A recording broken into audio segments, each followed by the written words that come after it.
What's up, everyone? Today we're talking about a blade that's been generating a lot of praise, and that's the Kizer Mini Momo.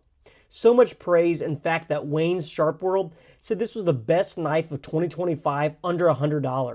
Now that's some pretty high praise. The real question is, do I share that same feeling? Stick around and let's find out.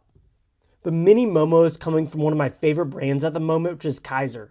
Kizer is a brand that's made a name for itself by balancing premium materials and craftsmanship without any crazy pricing. You can often find their stuff around the $60 to $80 mark. I personally think of them when it comes to ridiculously good action. And just looking at this, it looks much different than your standard typical folder. This almost looks like a shrunken down kitchen knife with a pocket clip smacked on it. Shockingly enough, I'm kind of a big fan of it. It's weird, it's an interesting blade shape, it's just a straight up fun, good little folder. It has good materials, fun action, cool design, and all for under $70. What's not to like? So what exactly are you getting in this small 4-inch package? First, there's a 3.2-inch drop point blade of Nitro V steel. Now Nitro V isn't my favorite, but it's extremely serviceable. It can hold an edge for a good bit, and it's pretty easy to touch up. The blade does feature a little bit more branding than I would typically prefer. I could really do without this large Kizer text on the front and even the name of the knife on the back, but that's just a nitpick. Now the handle might look rather plain at first glance, but there's actually two different materials here. First, we have the standard black grippy G10, but if you notice here at the top, these are actually black aluminum bolsters. It's a little bit hard to see on this model as everything appears all black, but I think it's pretty cool and a nice touch instead of a pure slab of just G10.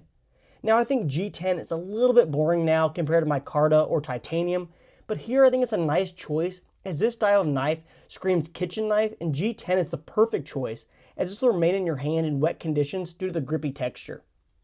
Now if you can't tell by this large flipper tab gutting from the spine of the blade, this deploys via the front flipper here. Unfortunately, there's no other deployment methods. Even a little fuller would have been nice, but we're stuck with just this front flipper. Now I'm not a big front flipper fan as my hands are just a little bit too small for it to feel comfortable and I end up flinging the knife out of my grasp. This one works fairly well for me, it's just a little bit slow and awkward. Now for the size. It's pretty compact. Closed, it comes just 4.15 inches, while the overall length is 7.35 inches. Comparing this to my favorite in the Kizer Drop Bear, we can see that it's pretty similar. Ultimately, I think this is the right size for an everyday carry folder. It's big enough to handle most tasks, but still small enough to disappear in the pocket. Let's talk ergonomics. The handle has this really nice curve in it, so your hand rests perfectly here and it's very comfortable. The G10 provides a really confident grip without being too abrasive. You can choke up on the blade for detail work or ride back for more leverage. Size-wise, this just hits a sweet spot. It's not too big, not too small.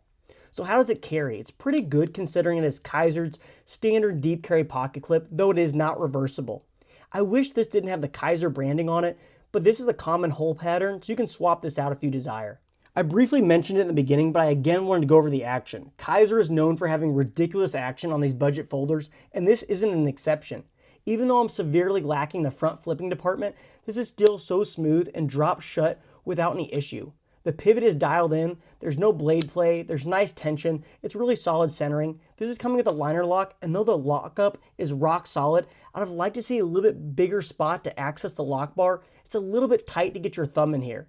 There isn't really a relief here, and instead they just decided to remove part of the liner.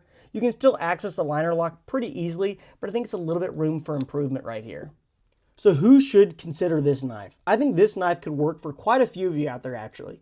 For one, it's just a solid all-around everyday carry folder. It has nice materials, smooth action, and a really interesting design. In fact, I believe this design would work best for a food prep knife as it's basically a shrunken down kitchen knife. This would thrive in the kitchen or as a small backup knife for food prep while camping or something. The design is different and interesting, but still very usable, so this guy checks a lot of boxes. This knife isn't for someone who's a really hard use folder, but for everyday tasks and daily carry, I think it's excellent. Overall, the Kizer Mini Momo has impressed me. It looks great, performs well, and it fits right into daily life. If you're looking for a versatile, solid EDC blade that doesn't break the bank, this one deserves a hard look. If you enjoyed this breakdown, hit like, subscribe, and ring the bell for more gear reviews. Drop a comment at what you want me to review next. Thanks for watching, and I'll catch you in the next one.